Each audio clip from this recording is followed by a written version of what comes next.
Olha, hoje nós vamos falar a respeito de desafios do tratamento clínico e cirúrgico da obesidade, do diabetes tipo 2 e de doenças associadas. Para isso, nosso convidado é o Dr. Ricardo Cohen, que é cirurgião do Hospital Oswaldo Cruz de São Paulo. Doutor Ricardo, muito obrigado pela gentileza. Bem-vindo aqui no Jornal da Record News. Muito Boa noite, obrigado. Doutor Ricardo, primeira pergunta do leigo. O que é exatamente o diabetes tipo 2? Diabetes tipo 2 acho que é a doença mais grave e mais frequente do século XX. Ela é uma incapacidade da glicose entrar para dentro da célula, porque a célula tem uma resistência à ação da insulina, que é o hormônio produzido pelo pâncreas. Então, basicamente, é uma dificuldade da glicose ser aproveitada pelo organismo e a glicose do sangue sobe. Mas isso é a pontinha do iceberg, porque dessa glicose aumentada vem doenças renais, da retina, dos nervos, a neuropatia, e disso vem diálises, amputações, cegueira e doenças do coração, os grandes vasos e derrames. Posso entender então que essa diabetes tipo 2 é aquela do adulto, das pessoas já quando tem uma certa idade ou não? Geralmente? Geralmente, porque recentemente tem acontecido em adolescentes também. Ah, é?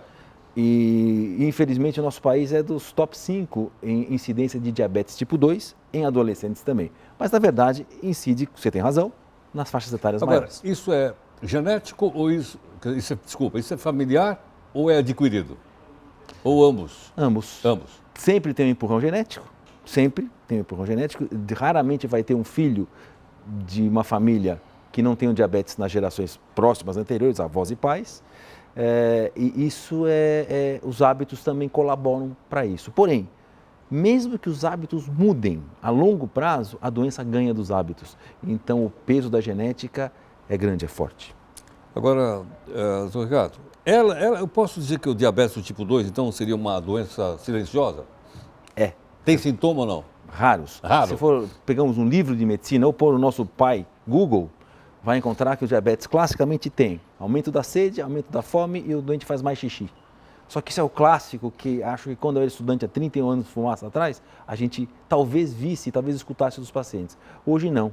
Normalmente a primeira manifestação é uma descompensação do diabetes, com glicemias altas, etc., sem o indivíduo ter um mínimo sintoma.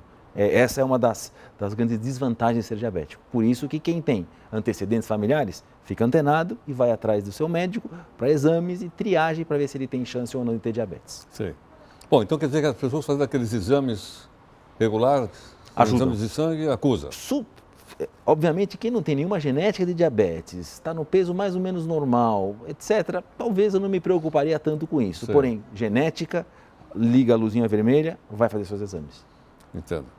Agora, que tipo de medicamentos uma pessoa tem que tomar? Pode tomar? Vai tomar insulina? Como é que é isso? São diversos medicamentos. É um tratamento escadinha. Primeiro o remédio, depois a associação de 2 remédios, depois alguns 2, 3, 4 remédios e depois a insulina. Hoje o tratamento com remédios tem melhorado bastante, tem resultados bons. Porém, algumas coisas desfavorecem o tratamento com remédios. Primeiro, o indivíduo tem que tomar remédio todo dia, o resto da vida, religiosamente. Isso chega uma hora que a paciência não somos seres humanos.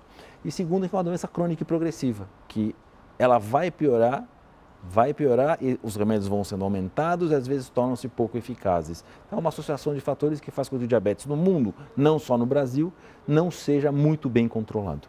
Entendo. Agora, quer dizer, chega um momento que os medicamentos então existentes passam a não ter mais, acabam não controlando mais o diabetes? Tem dificuldade de controle do diabetes e a doença progride. E aí que a gente começa a enxergar aonde a cirurgia tem seu papel. Entendo. Agora, esses remédios o que fazem? Eles estimulam o pâncreas a produzir mais insulina? São várias classes de remédios. Alguns que diminuem a resistência, como eu comecei explicando o diabetes da célula à ação da insulina, chamada sensibilizadores à insulina. E tem os remédios que aumentam a secreção de insulina pelo pâncreas. E, finalmente, as insulinas que repõem, são análogos à insulina. Quer dizer, são parentes sintéticos da nossa insulina para dar um empurrão no diabetes em si. Eles não preservam a função do pâncreas, não melhoram nada, porém, eles controlam a glicose alta. Bom, quando a pessoa detecta uma doença dessa, imagino que a dieta alimentar deve ser importante ou não? É importante. A não dieta é importante. Pode comer açúcar, aquelas coisas? Massa e tudo isso, ou não?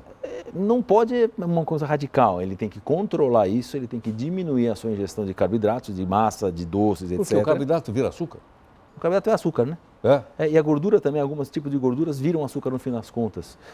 Então ele tem que fazer uma dieta balanceada de carboidratos e gorduras, pouquinho de atividade física e remédio, e tratar. Sim. Pouca atividade física? Ou muita? É uma boa pergunta, porque eu sou maratonista. Quando a gente estuda isso... Você corre uma maratona? Eu corro. 42 quilômetros? Já corri no 10. Puxa vida, tá bem. Só eu que consigo correr 5. Então, talvez eu não tenha nenhuma vantagem sobre você fisiológica. A gente não sabe até quando o exercício é fundamental para a melhoria fisiológica. Seguramente eu tenho mais dor no joelho, dor na coluna que você. Ok, corro mais. Porém, o benefício cardiovascular, provavelmente o nosso é igual. Ninguém provou que mais exercício leva a mais benefício. A gente sabe que não mata mais. Acreditava-se alguns anos atrás que muito exercício matava o indivíduo. Lembro. Mentira. Não mata. Mas também não tem posso subir benefício. escada do meu prédio e tal? Deve. Deve subir escada. Esse é o exercício do dia a dia que a gente tem que não parar de fazê-lo. Não dá para ir na academia, sobe escada. Sobe escada, desce, vai, volta, vai. Tá certo. Então, Ricardo, vamos falar um pouco mais a respeito da cirurgia daqui a um instante? Sim. Bom, aí está algumas informações, são informações importantes para você ver de saúde pública, né? Que está sendo aqui comentado conosco de uma maneira fácil para a gente entender. O Dr. Ricardo Cohen, que é cirurgião do Hospital Oswaldo Cruz de São Paulo. A gente vai fazer um rápido intervalo, daqui a pouco a gente volta.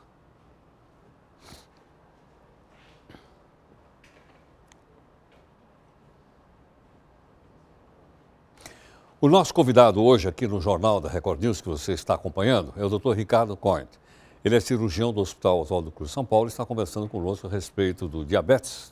Até agora, perguntei especialmente na área da possibilidade da utilização de remédios, mas gostaria de saber algumas informações sobre cirurgia. Doutor Ricardo, em que casos, ou assim, genericamente, é indicada uma cirurgia para uma pessoa que tenha diabetes? Quando o tratamento com remédios, e vamos definir que comer melhor e ter atividade física moderada, vamos chamar de modificações do estilo de vida, quando a gente contém os dois, remédios tomados corretamente e orientados por endocrinologistas, mais atividade física regular, mais comida balanceada, falham, aí sim começamos a pensar na cirurgia. Só que tem algumas nuances por detrás disso. Hoje as regulamentações brasileiras, no mundo está começando a mudar e o Brasil também está começando, um parênteses na nossa história, nós somos pioneiros das intervenções sobre indivíduos com a intenção pura de tratar o diabetes, sendo que a perda de peso nesses indivíduos é um efeito colateral. Ah, efeito colateral? Porque a cirurgia tem dois mecanismos. Tem mecanismos que dependem da perda de peso e mecanismos que nós chamamos de antidiabéticos diretos. Quer dizer, independe do indivíduo perder peso ou não. Mudança da flora intestinal, das bactérias, algumas substâncias que circulam, hormônios que circulam aumentando a secreção de insulina, o intestino dá uma avisada para as células, olha, receba melhor a glicose, são modificações da cirurgia que independem da perda de peso. Então, hoje em dia, quando o indivíduo é obeso grau 2, o que é isso? O índice de massa corpórea mede a relação do peso sobre o quadrado da altura. O normal é até 25. Hoje em dia, acima de 35, desde que tenha doenças associadas, o diabetes a mais importante, não está compensada, indicamos a cirurgia para melhorar o diabetes e ter a perda ponderal. Nós estamos hoje, junto com o mundo inteiro, modificando as diretrizes de conduta para isso. Como a gente sabe que, primeiro, nos estudos não influenciou-se muito a perda de peso dos resultados a longo prazo. Segundo, não interessou nos estudos nossos, nacionais e internacionais, quão pesado era o indivíduo no pré-operatório, sendo que eles melhoraram no pós-operatório. Então, juntando as duas informações, a gente quer que não se associe mais a indicação cirúrgica ao peso do indivíduo, e sim à gravidade da doença associada. Então, diabetes não compensado, sempre não compensado com remédios, com doença coronariana, com doença renal, com doença retiniana, hipertenso, com colesterol alto, triglicérides alto, são riscos que têm risco cardiovascular maior. Então nós desenvolvemos no Brasil um score de risco cardiovascular. E esse indivíduo cumpre uma série de pré-requisitos obrigatórios e não obrigatórios. Se ele tem maior risco cardiovascular e não é compensado com remédios, aí sim a gente indica a cirurgia. Sim. Então, na verdade, a mensagem disso não é que todo mundo que é diabético vai ser operado, não. Entendo. Pelo contrário, é o percentual que não tem melhora com o tratamento clínico que será operado. E é um percentual considerável, sim, porém, para os nossos telespectadores, ouvintes, internautas, todo mundo que tem acesso à informação, nossa mensagem, como cirurgiões metabólicos e bariátricos, é que, desde que o tratamento com o remédio não funcione, nós vamos associar a cirurgia aos remédios, porque a cirurgia vai fazer os remédios funcionarem melhor. Agora, essa cirurgia onde era? O pâncreas? Não. Não? Outra boa pergunta. O pâncreas é o mensageiro. Então é o seguinte, o intestino sinaliza para o pâncreas e para o cérebro fome, saciedade e secreção de insulina. Então o pâncreas é o efetuador, ele é o mensageiro. Quem fez a mensagem é o intestino. O intestino, quando eu mudo o jeito da comida passar pelo intestino, o diabético tem diminuição de algumas secreções de hormônios e substâncias.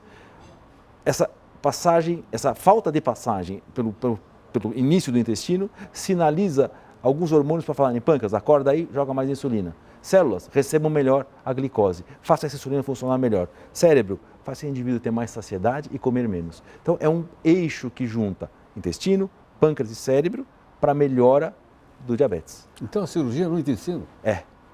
No intestino? Delgado. O intestino delgado é um órgão endócrino, é funcionante, é ativo, é esperto. Quando a gente deixa de passar comida em certos... a pergunta é, como é que vocês descobriram isso? Porque a gente observava, nós não, né? Sim. Há 40 anos atrás, observava-se que obesos, grandes obesos, antigamente chamados obesos mórbidos, mas a gente tirou essa nomenclatura, grandes obesos, reimomos, diabéticos, eram operados, antes deles perderem peso, o diabetes ia embora. Por que será isso?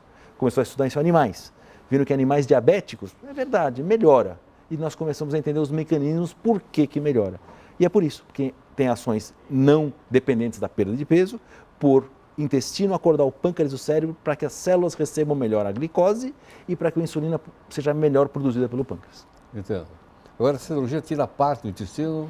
Não, a gente não tira nada, a gente faz um atalho. A gente faz com que a comida venha para o estômago e do estômago seja desviada diretamente a uma parte mais para frente do intestino delgado. Isso baseado em diversos estudos experimentais e em seres humanos que mostraram Quase um bypass? É o bypass. É o bypass. É o bypass, exatamente. Quer dizer, uma parte da comida, então, fica no intestino delgado e outra parte passa direto, vai em direção ao intestino grosso. Não, não, é o bypass de intestino delgado. Tá. A gente vem do estômago, a gente tem que diminuir o estômago não para caber menos comida somente, porque o estômago também tem hormônios que são pró-diabetes, a gente diminui o estômago. Em vez de. Então, se eu diminuir, eu cortei, sobrei 2 estômagos. Tem que continuar com a comida que vá para o intestino, para o intestino se alimentar. Claro. A gente pega o seu próprio intestino e passa por cima, faz o bypass, uma ponte, por cima do seu próprio intestino delgado. O início é curto, o desvio, para que essas alterações hormonais e fisiológicas acordem o pâncreas e as células.